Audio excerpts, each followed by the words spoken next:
Good morning, everyone. Okay, it is still morning. So welcome to another random parking lot here in Austin, Texas, where today we're gonna be doing something really fun and really exciting. We are going to be towing this Model Y with my Tesla Cybertruck.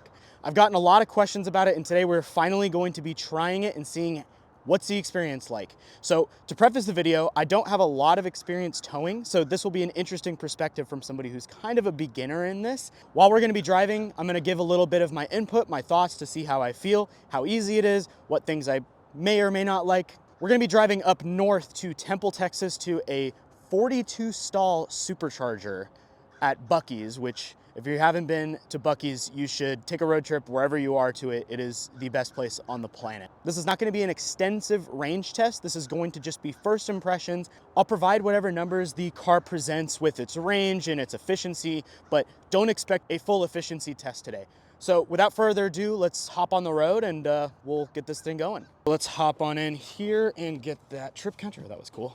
Get that reset here. So we're gonna hop over to here and then we'll go into trips, and trip B is my total. I'm gonna keep that, but for trip A, we're going to reset this. So now we are ready to go. We will show this halfway whenever we get to Buc-ee's and on the way back. One more thing, we are going to keep the tonneau back because my temporary tags are there and I don't want to get pulled over today. So just keep that in mind whenever we talk about the efficiency. So we are taking off here. We are starting at 83% state of charge, or 262 miles.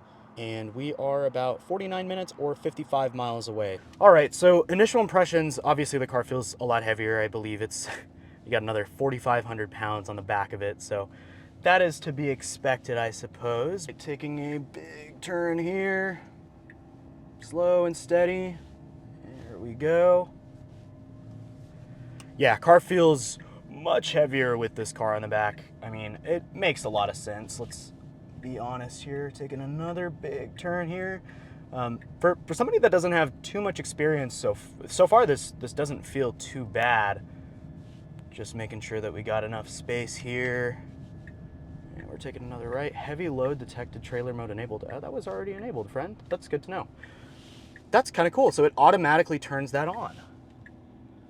Okay, we'll wait here. Interesting. So it automatically turns that on for us.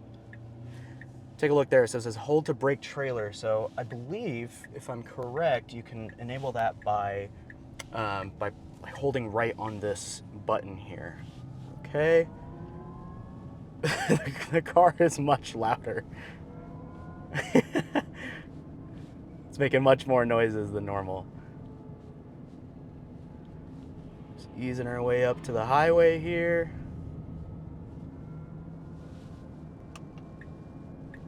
Taking that turn. For this test, we're probably going to keep it at about 60 to 65 on the highway, camping that right lane, just to be safe since we're so new. Top here.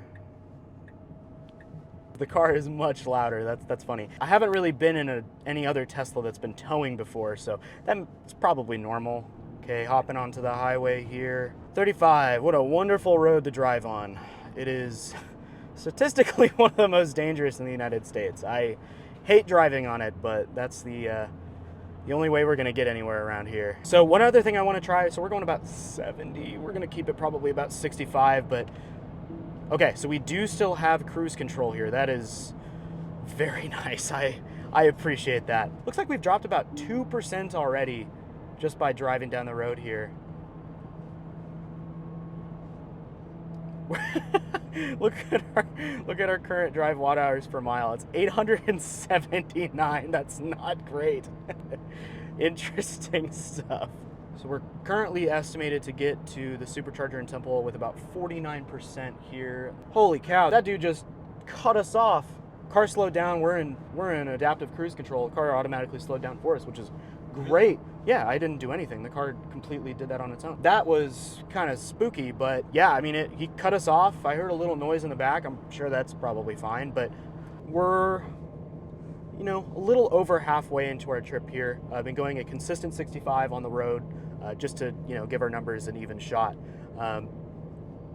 So one thing I noticed is that our watt hours per mile are starting to decrease. So I think as we are more at a more consistent speed on, honestly, a pretty flat surface, 30 I-35 is definitely not flat the entire way, but it's not super hilly. So yeah, so we're hovering at about 763, 764 watt hours per mile, so not too bad. Also, we're gonna hit 2,000 miles in this road trip, so that's exciting. We are going up a slight incline out here on the highway, and we are starting to see that watt hours per mile increase, to be expected, but worth noting that it does increase pretty drastically. But as we start to even out, I'm sure this is probably gonna start decreasing here a little bit. Let's see. Yep, starting to drop to about 799. We're at a pretty flat ground. Yep, there it goes. So it's starting to drop. There it is. 2,000 miles on the Cybertruck. That is awesome. I want to do a more comprehensive video on my thoughts and feelings after owning it for as long as I have, which is honestly not that long, but I do have a lot of thoughts on it and things that I love about it and some things that I think could be certainly improved, but super exciting. Congratulations, Cybertruck. We need to name it at some point. It's currently just Cybertruck in my app, so we'll have to do that at some point. Alrighty, we're just about to get off of the highway here and head into Buc-ee's. Pop this guy out of adaptive cruise. There we go. Slow this thing down. Slows down nice and easy, no problems. Once again, feels really heavy on that pedal. We have been driving on adaptive cruise control this entire time, and I have to say I have been very impressed with it. It's been very convenient, and it seems that it's not braking abruptly, which is obviously pretty important when you have a trailer. So I'm curious if they actually adjust anything when trailer mode is activated. Buc-ee's here has, I think, like 42 stalls with superchargers, which is crazy. I've not seen anything quite like it here in Texas. Okay, here we go. Slowing down super easy on this thing. Yeah, not bad at all. That was easy. Okay, take that wide turn. We'll take a left over here. Got a lot of attention out here in Buc-ee's, making sure we are good on distance and everything's sweet. Okay, well, let's pull up to one of the superchargers. We were talking about it. I don't think we're actually going to supercharge, but I'm going to park like a truck driver here once this guy moves. We are parked, so before we do anything, let's take a halfway stop here. Hop over to trips, and we have gone 55 miles, total energy of 37 kilowatt hours. Average energy of 665 watt hours per mile. That's not as bad as I thought it would be. Now, I will leave the professionals like out of spec to test that and give y'all a more definitive answer, but not too bad from as far as I can tell. When we arrived at Buc-ee's, we had way more attention than I was hoping for. We had about good 20 to 30 minutes talking with people about the truck, lots of questions, the normal stuff, but this time we have a Model Y on the back of it. One big issue with the current supercharging network is that the cables are a little too short and there's not any pull-through stations. I know that they have some that they're building around, so the only options we would have had were to have been dock the trailer and back into the supercharger like normal, or to take up a bunch of spots like we did here. One other thing I noticed is that the vehicle had said we'd probably arrive with about 50%, but we actually arrived with 52. Funny enough, here at Buc-ee's we have a Ford Raptor with a Ford Mustang and a Tesla Cybertruck with a Tesla Model Y. We are leaving Buc-ee's. We were here for a lot longer than I wanted to be. There were a lot of people interested in seeing the truck, but we charged just a little bit. We got about 206 miles or 65%. Car's estimating we arrive with about 24%. We are leaving the Buc-ee's parking lot, taking a big old wide turn, getting back on 35, going down south back to Austin. Here we go. We are headed southbound on I-35 back to Austin. Truck is not doing too bad. We're currently at about 1,200 watt hours per mile, but I expect that to drop pretty significantly while we drive down the highway here. We're getting a good amount of wind coming in right now. This will be interesting. Actually, yeah, so wind is definitely impacting our watt hours per mile here. So we're at 886, while on the other way, we're averaging about 650 or so. Wind makes a big difference, and I can certainly feel it in the truck. Unfortunately, as you do on 35 all the time, we have hit traffic on the way back. But as we're kind of in traffic here, Our estimated arrival has been fluctuating between 23 and 24% state of charge. Current drive is still about 877 watt hours per mile. So, wind definitely makes a big difference when you're towing one of these. We were kind of discussing, like, is this going to be a good long distance towing vehicle? I'm not entirely sure. We'll just be sitting here in traffic. That's going to impact our test just a little bit here. In the real world, sometimes you're gonna run into traffic, so this will be good to know either way. We are back in action, no more traffic. We're probably in there for 7 to 8, maybe 10 minutes. Not too bad. Watt hours per mile is still in the 800s, 850s, 875 right now, but we are finally moving again. While I was accelerating, I was thinking, I was like, man, I'm in chill mode, and this thing still feels like it has a lot more get up and go. So I am not at all concerned with power in this thing, but I don't know how I feel about the range while towing, and maybe that's just the normal for EVs. We'll have to look a little further for sure. We are hopping off the highway here at the end of our journey. We had a good amount of traffic towards the end there. Not optimal, but still worth sharing the results. Got to take a U-turn, I guess a left-hand turn up here, and then we are back exactly where we started. But yeah, we'll park up and we'll go over some of the results. Okay, we are parked here. That drive we did in about 832 watt hours per mile, 55 miles. We have on trip A 110 miles total, 83 kilowatt hours total energy, and an average of 749 watt hours per mile. We ended the trip here with about 25%. We made it. Cybertruck did well. I mean, from a range perspective, we'll have to discuss that. But from a driving dynamic perspective, no problem, no concern, not hard to drive, no complaints there whatsoever. Model Y is here, Model Y is safe. We are gonna get this off of the trailer right now so the owner does not worry more about it.